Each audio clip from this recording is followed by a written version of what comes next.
Welcome back to On Record PR. We are your hosts, Jennifer Simpson, Carr, and Gina Rubel. Gina, we are officially in the throes of conference season. Yes, we are.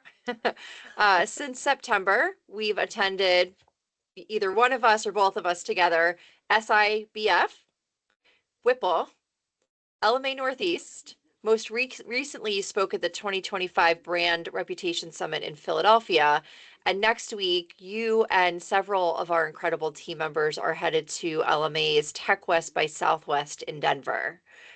Sadly, I cannot attend, but we have you, Kim Miller, Mahalet Ropar, Kyla Thompson from our team, and then we're very lucky to be able to connect with Deb Ruffins and Mark BC of our international faculty while we're out there. I can't wait to see everyone. And Jen, I'm sorry you're going to be on vacation in the islands. I hope you have a wonderful time. And I promise we will represent the team well. Yes.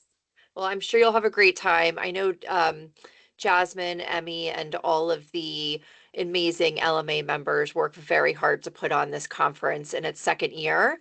And I had a great time last year. So I'm excited to see what the team brings back. But today we are talking about the 2025 Brand Reputation Summit that you had the chance to attend and speak at. I'm curious, what is it? How was it? And let's dive into it. It's an incredible event. The summit focuses on managing corporate reputation in the digital age with topics including crisis management, the role of AI, and authentic storytelling. Now, while this particular summit is geared towards the healthcare, uh, pharma, and biotech, so life sciences, uh, there were so many incredible takeaways. And I have to tell you, Jen, I saw people from the comms community that I haven't seen in years. So it was just great to be there. And a shout out to Patrice Tanaka, who was also on our podcast, our first season, um, who invited me and introduced me to Mark, who runs the program. So, the conversations when, we talked about AI, social media transparency, and how they all are colliding at once now. And these are much like the conversations we've been having for our clients for years. And, it's no longer managing a single channel or message at a time. It's about understanding that everything is interconnected. And that's what the main focus of these conversations was about. So that's interesting. You shared a recap with the team. Something that I really appreciate about our team is that when we attend these conferences, we not only attend as a member of the agency, but as an extension of our clients' team. So we are always taking diligent notes, bringing back takeaways and insights that we can share not only amongst ourselves, but with our incredible clients. So, in your recap, you shared a few key data points that really struck me, and one I want to dive into today. A couple to note: 93% of consumers research online before purchasing. Not surprising to us. We talk about this all the time with our law firm clients. You're winning and losing business every day based on what people are finding about you online. Same goes with talent. 90% of people say that reviews influence their decisions. Again, no surprise, we get a lot of calls from law firms and law firms clients saying we've received a negative review or we're being tagged with a negative review. How do we respond? So we know they're important.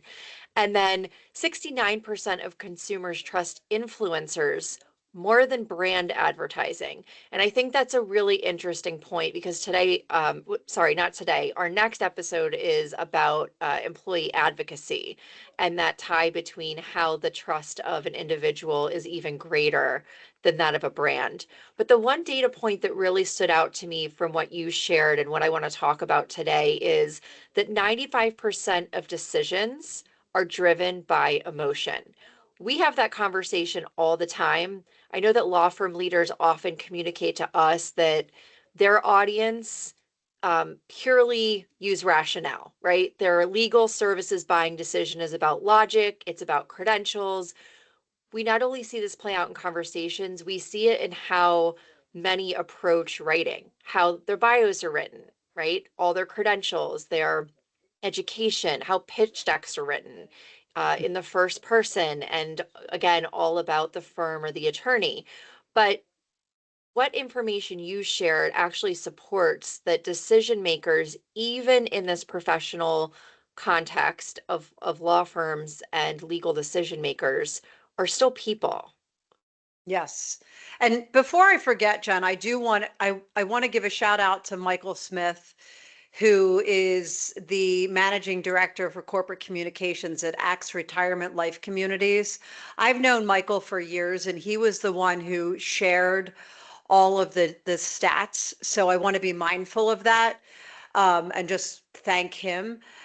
But the what it was really taking those stats and saying, well, why does this matter to our audience, right? And that idea of emotion was so important. And so, for example, when we're writing a bio for an attorney, the bios are usually like, I did this and I did this and I went to this university and I am, I'm licensed to practice law in these states, but that never speaks to the what's in it for me of the reader. Like why do clients trust brands and people that make them feel something safe, confident, inspired, aligned with their values? Why do they make choices based on the emotion? It's because they want to know that you can help them with their challenges.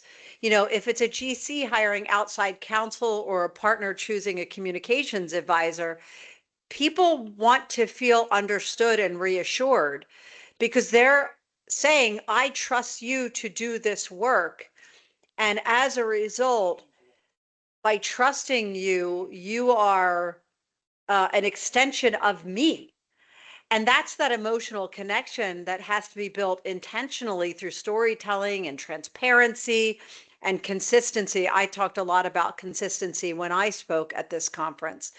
And it's not about perfection, it's about credibility. And especially as these AI systems are now shaping what people see and believe about a firm and a brand, it really needs to be mindful of the what's in it for the recipient.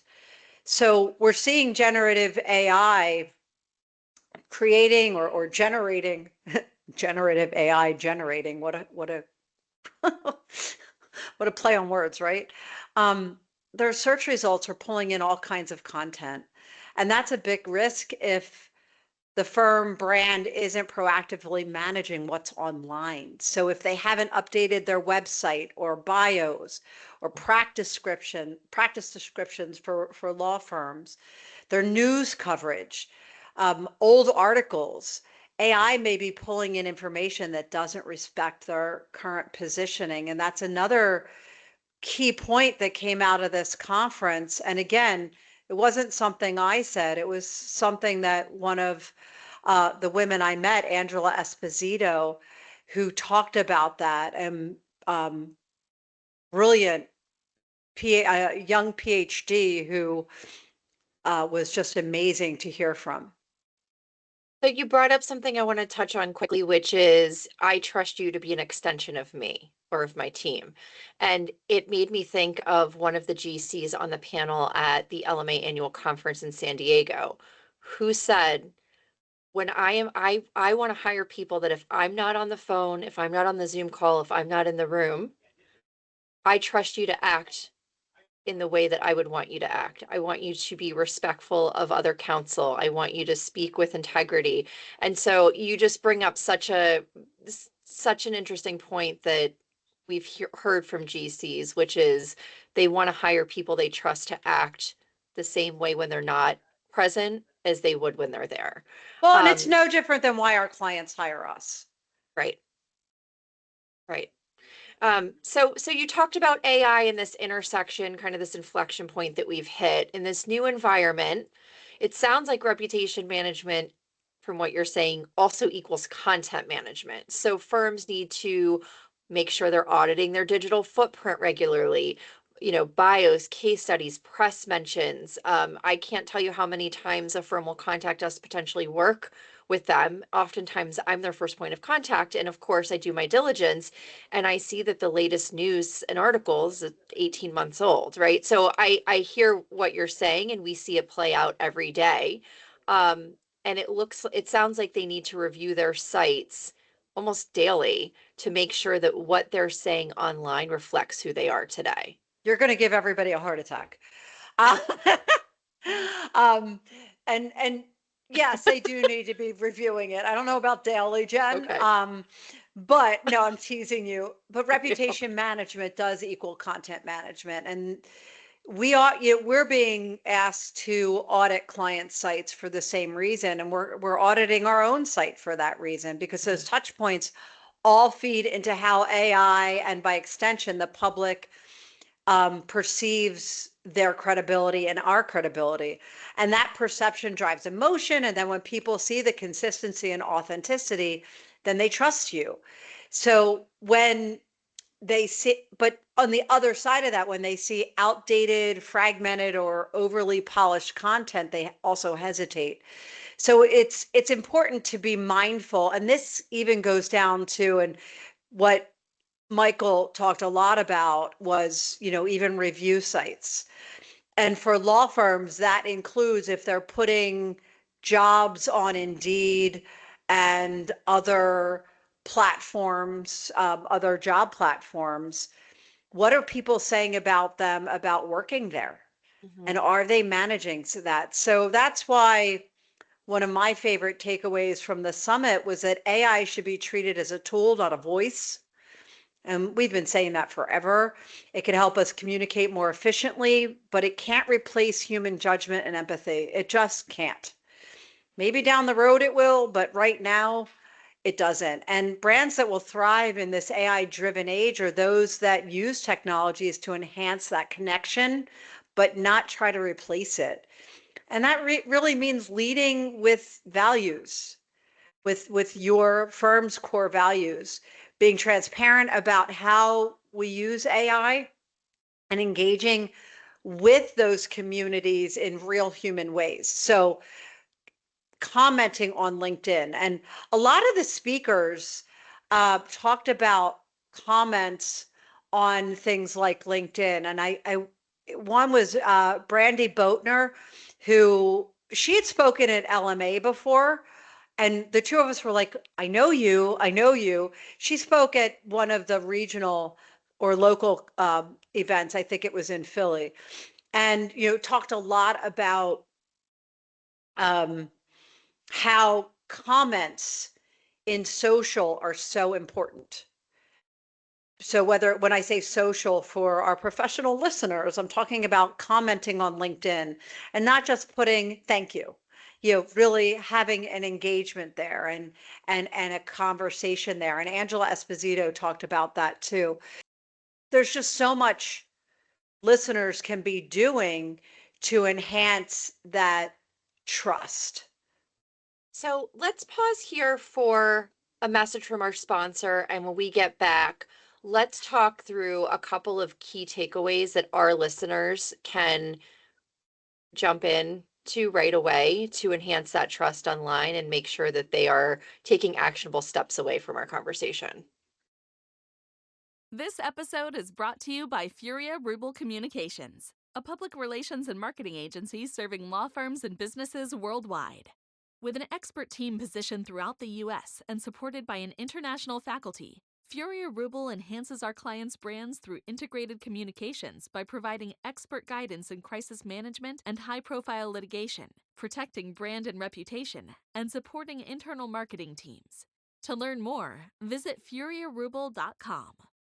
Okay, Gina, we're back from our sponsor message. So we've talked a lot about trust, authenticity, and building that online in an age where everyone is really going to a digital place first to get their information. Can you summarize your key takeaways from this event for our listeners? There are a few. One thing I do want to mention is that There's a rise in trust in smaller, more authentic voices, and that includes nano influencers, like those people with 500 to 10,000 followers, and really how they influence your core audience. So that's something to be mindful of. Because when leaders and subject matter experts show up consistently online, and like I said, I talked a lot about consistency, and share authentic insights rather than like that polished marketing audience response, they're building emotional credibility. So that was one of the key takeaways. Some others, Jen, are to audit your online presence. We've talked about that. It's important. That includes websites, bios, and thought leadership, and anything that would be considered trustworthy information. It includes leading with authenticity and leading by example through storytelling and transparency, which are those emotional connectors. One was the use of AI ethically and thoughtfully. It's a tool like any other tool. Like back in the day when those of us who remember the implementation of email in the use of communications, it's another tool. Doesn't replace human relationships. And you should never use anything that is a first draft that's been generated by a generative AI large language model. Empower your people.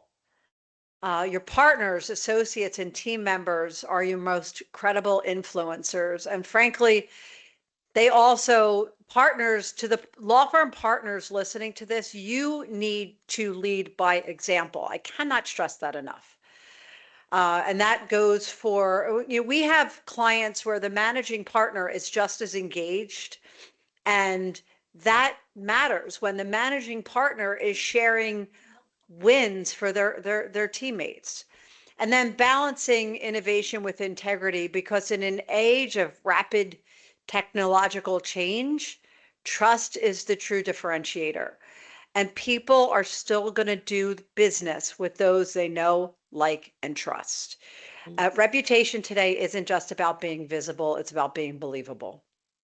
Yeah, it's a great point, and you bring up some things that we've been talking about internally, like, how quick and easy it is for many of us to identify content that's been written, that's been generated by a tool, right? There are certain words, phrases, punctuation.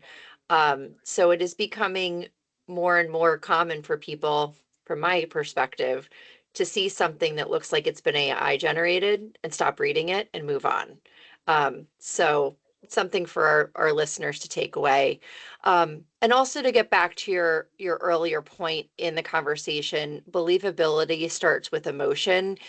If we think about the fact that 95% of decisions are emotional, then we as communicators and leaders have a responsibility to connect with that humanity. We always say humanized content online performs so much better than I published this article, I won an award. What is the human side of what it is that you are doing every day? And so whether people are using, AI to speed up their, create efficiency or speed up their work, whether you're talking about content strategy, I think this all comes back to storytelling. Good old fashioned, how do we tell a story that's going to connect with another human? And Jen, before I forget, if anybody is interested in looking into future brand reputation summits, it's put on by Mark Coulter, Coulter, of Curtis and Coulter. So I just wanted to share that because I hadn't mentioned that earlier. And it's just, we're going to be talking about all of these things as we move forward. There was so much to be learned, and it's another benefit of going to conferences outside of just the legal industry. A lot of people there talked about inbound, and that's why we send our team members, Leslie and Izzy, regularly to Inbound and other digital conferences, because this ties back to what I said earlier about how it's all interwoven. We're back to a fully integrated communications world, and we're back out of those silos. Yeah, this has been a really interesting conversation. I've really enjoyed the past many weeks because things are changing quickly and our team is bringing back so many new insights, and it's such a great opportunity for us to have a weekly touch point to stay up to date on these and also share what we know with our listeners. So thank you for sharing the recap of this great summit. Thank you to our listeners for joining us. If you've enjoyed this episode, please subscribe to the show. Share your favorite episodes with your friends and colleagues. We are always talking about the latest news, insights, and topics that matter most to law firm leaders. Next week, Gina and I will be back to discuss employee advocacy, which is a newer topic to our show, but Gina and I have been talking about it for at least a decade. So please tune in next week and we'll see you then. Thanks, Gina. Thank you, Jen. On Record PR is produced by Jennifer Simpson Carr and Matt Henderson, with support from the team at Furia Rubel Communications. This episode is edited by Isabel Horan and Christian Yamula. Visit www.onrecordpr.com for resources and more information.